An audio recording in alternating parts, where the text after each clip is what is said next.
So HUA is an Army thing. It's actually an acronym, which is HUA, heard, understood, acknowledged.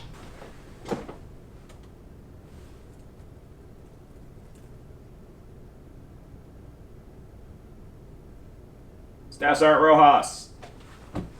Hey, guess who made the list?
School followed by medical school, and the way I describe it to most people is a decade becomes two and two becomes three, but that desire to serve never went away. And so literally like a year and a half ago, I thought, if I don't do this, it's never going to happen. And that's when I checked into the recruiting that they had at the Society of Thoracic Surgeons out in San Diego and said, hey, what would we need to do? And sort of started the ball rolling, and here we are. Yeah, I think if you zero in on why, you're seeing your professional career evolve, advance, and there are things that you need to do, or at least you think you need to do, that are priorities. And then there comes a time, both professionally and personally, like in our case now the kids are in high school, that you say, I can do this. So there was, in a ill-defined calculus, this window of opportunity that seemed like, this makes sense, I need to do this. I think I could have done it, but if you look at the professional evolution and family, at a personal level, it just seems like this worked out the way it was supposed to work out. Maybe if you had done it 20 years ago, there's other things you might have done.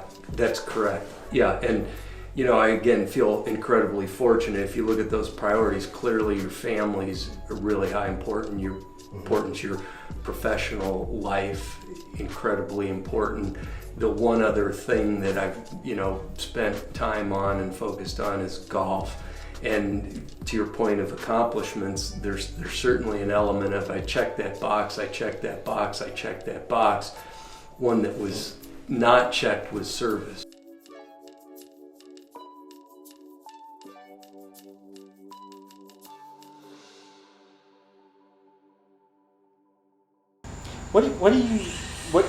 What do you hope to achieve?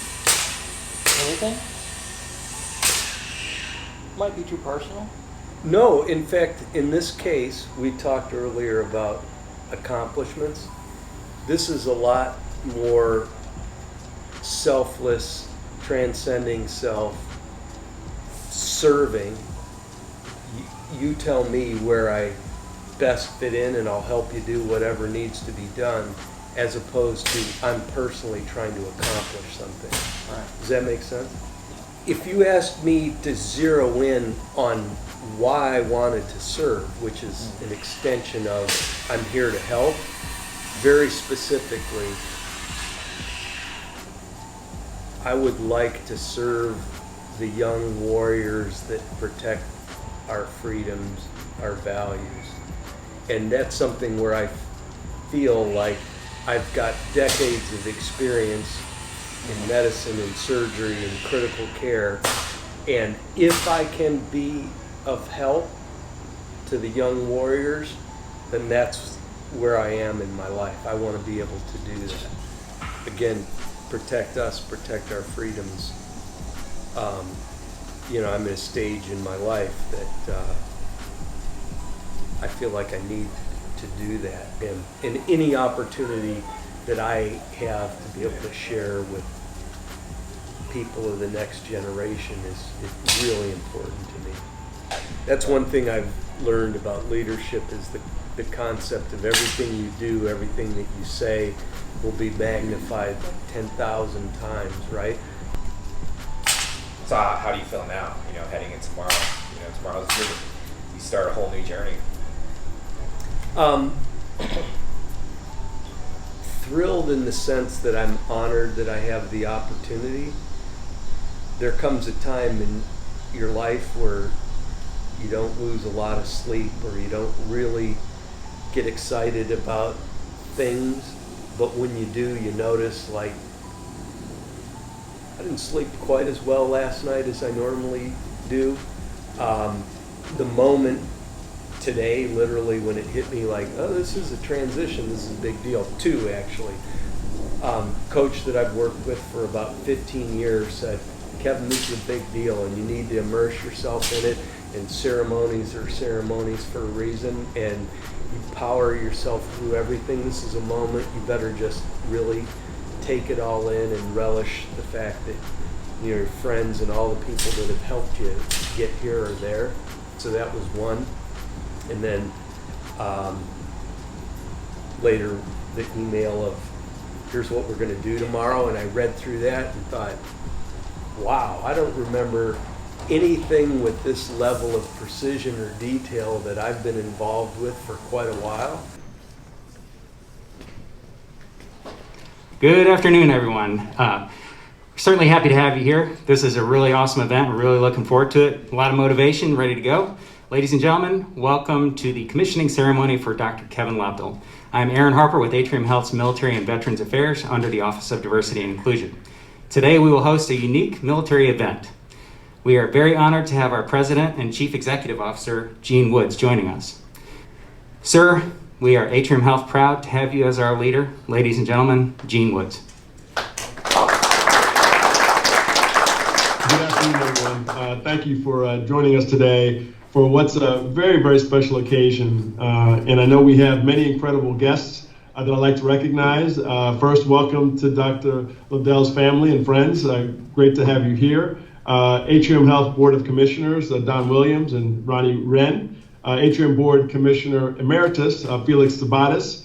We have, I believe, former White House Chief of Staff Erskine Bowles joining us, former U.S. Representative David Trott, Charlotte Community Leaders Roddy Dowd, Johnny Harris, and Derek Close, Coach John Fox and his wife Robin, the U.S. Army's 2nd Medical Recruiting Battalion, and our Atrium Health teammates. So welcome for what's a sorry, there's a little echo, incredibly a special event. And it's really very special for me to participate. I have a personal connection to the military through my father, Eugene Woods, who was a naval aeronautics mechanic. I was born on a base in Quonset Point, Rhode Island. I spent my childhood on a base in Rota, Spain. And so I've seen the commitment of our fine men and women serving this country all the way back to as a child. And that's really why it's important to me that we're supporting our vets and our military family at Atrium. We've been a beneficiary of many recognitions in that regard, from the Department of Defense Freedom Award, Military Times Top 10 Best Employer for Vets, GI Jobs national recognition as the #1 military-friendly employer. But beyond these recognitions, it's the small things that matter.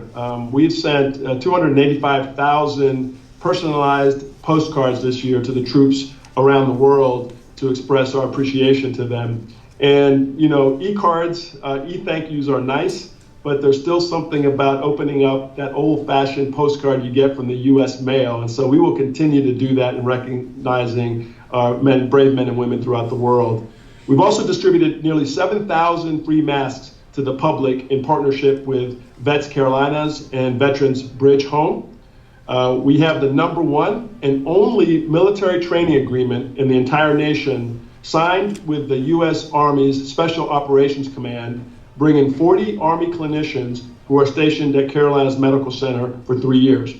So I'm proud of our Atrium Health family and our military members, veterans, other family members and supporters, and all that Atrium family is doing to support our nation's finest, and extremely proud of Dr. Lobdell on this commissioning in the U.S. Army Reserve. As such, I'd like to provide some advanced motivation to one of the Army's newest lieutenant colonels, Hooah! Up next, I'd like to introduce our presiding official for today's event. Described by former Secretary Robert Gates as one of America's greatest warriors, retired Army General Stanley A. McChrystal career spanned leadership and staff positions in the Army Special Forces, Army Rangers, the 82nd Airborne Division, the 18th Army Airborne Corps, and the Joint Staffs. He has commanded Joint Special Operations Command, and under his leadership, JSOC is credited, among other things, with the capture of Saddam Hussein. General McChrystal received his 4th star when he assumed command of all international forces in Afghanistan. Since retiring from the Army, he has served on numerous corporate boards and is the author of several best-selling books, including Team of Teams. And General, would tell you that we have used your concepts as we have battled COVID these past months, and it has served us well. His current focus is on the McChrystal Group, which helps businesses challenge the hierarchical command and control approach to organizational management. So ladies and gentlemen, please help me virtually welcome General Stanley McChrystal. In a couple of minutes, we are going to have another lieutenant colonel in the Army, and the Army's going to be the better for it. And that sounds sort of simple and trite, but it's actually a pretty significant point. We talk about lieutenant colonels. What does lieutenant colonel mean? Who were lieutenant colonels? Well, one, Aaron Burr was a lieutenant colonel in the United States Army. Alexander Hamilton, who was killed by Aaron Burr, was a lieutenant colonel. William Barrett Travis, who was killed at the Alamo, was a lieutenant colonel. George Custer, when he was killed at the Little Bighorn, was a lieutenant colonel. Now, that's not to say that all lieutenant colonels come to a bad end. It just means that lieutenant colonels get around, and they make a big difference. We're going to make Kevin a lieutenant colonel by administering the oath of office. We'll talk just a minute about the oath of office before we do that. It started in 1775, when the Continental Army was formed. And the initial oath of office required that the person accepting the oath repeat the name of all 13 states and say that they were going to protect and defend these 13 states. And then after the Declaration of Independence was signed, it changed and it said, I would be loyal to the United States of America. And then it referred to them later in the oath as them, as though they were separate, they were individual or sovereign. And then in 1860, the time of the Civil War, they changed it yet again. And this time they referred to the United States as it, as opposed to being them. And what it was an evolution of how we think about our nation and how we think about what we are making an oath to. Of course, it's changed a few times since then in little bits. But what does it really mean? The oath of office is the acceptance of responsibility. We talk a lot about inalienable rights. Well, we also have what I would consider inalienable responsibilities. And traditionally that means a number of things we do, one of which is military service. We're in an age right now where we don't draft or force people into the military. In fact, people raise their right hand and they make the decision to serve. I served in a unit for many years, the Rangers, where the term was sua sponte. And what it means is of their own accord. And so what's about to happen is really pretty sacred. Lieutenant Colonel Lobdell is going to accept responsibility. He's going to stand up and say, if the nation needs me, I am ready. Not because he has to, but because he's made that decision to do that. And if that's not as strong an exhibition of character, if that's not as powerful a demonstration of commitment to other Americans and also to people around the world, then I don't know what is. Because it's a lot easier not to. You can stay home, you can do whatever it is you're doing, you can go on with your life. But instead you say, no, I will be a lieutenant colonel. I'll go through the training involved, I'll go through the potential deployments, all the things involved in that, accept the responsibility because I choose to. And to me, that makes it pretty special, and that makes Kevin Lobdell pretty special. So what I'd like to do is ask Captain Rhee and Dr. Lobdell to come to the stage, and we'll administer the oath of office.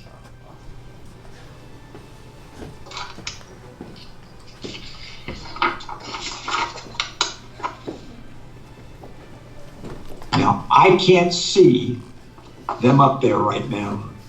Stan, can you hear me? Okay, if you would, raise your right hand and repeat after me.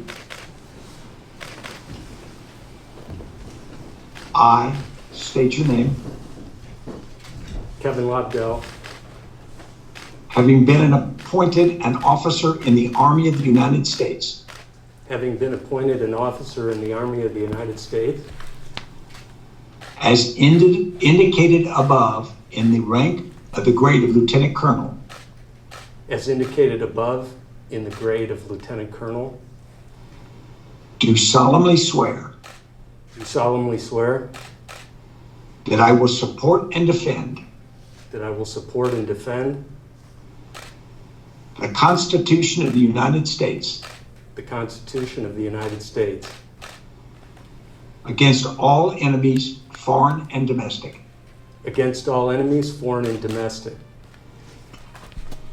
that I will bear true faith and allegiance to the same, that I will bear true faith and allegiance to the same, that I take this obligation freely that I take this obligation freely without any mental reservations without any mental reservations or purpose of evasion, or purpose of evasion, and that I will well and faithfully and that I will well and faithfully discharge the duties discharge the duties of the office upon which I am about to enter. of the office upon which I am about to enter. So help me God. So help me God. Congratulations, Colonel. Thank you. So thank you everybody for being here. Just a few quick words. First, a point of clarification. Captain Rhee, I want to clarify the all expenses paid vacation because Sergeant Rojas said that Maureen and the girls and I could do this in Hawaii, and you said Fort Sill. So we'll get that straight. But seriously, thank you for everybody for participating. I thank everyone for this opportunity to serve our great country, the greatest country. Let's not forget that. Thank you for this opportunity to learn and to lead. I look forward to supporting the warriors that protect us and our freedoms. And thank you for all who have inspired me and make me a better person. I'll start with family. Maureen, Katie, Odds, thank you. I love you dearly. Dad, the greatest generation. Pam Dave, 206. And our other father, Father Rich. Friends. Stan, thank you. Chris, Will, Jeff, and the entire team at the McChrystal Group, thank you for your time, support, collaboration, teachings on teamwork and leadership, and your unrivaled inspiration. I want to thank John and Roddy for the Patriot lunches and the friendship. Felix, Erskine, Johnny Deems, and the other morons, thanks for your support. And as far as Wesley and the Mitts are concerned, your time will come, just be patient. John, Robin, thanks for your friendship, thanks for being here. Ronnie, Don, Dave, TJ, Johnson, Betty, thank you for being here. For the Cowboys, thank you. Bring the trophy home again this year. Chris, Blair Schwedo, Arcasa, Colonel Pat, thanks for your efforts and support. Brian Ferguson, teams. Atrium, Gene, Ken, Katie, Jeff, Tom, thank you for your ongoing close air support. Also, thank you for the countless friends and teammates that have assisted on this rich journey for us to learn and improve care. I'd be remiss if I didn't thank Wayne Sotil for his 15 plus years of coaching and friendship. And then finally, the Army, thanks for including me. Captain Reed, Sergeants Rojas, Cepeda, thank you for guiding me through the process.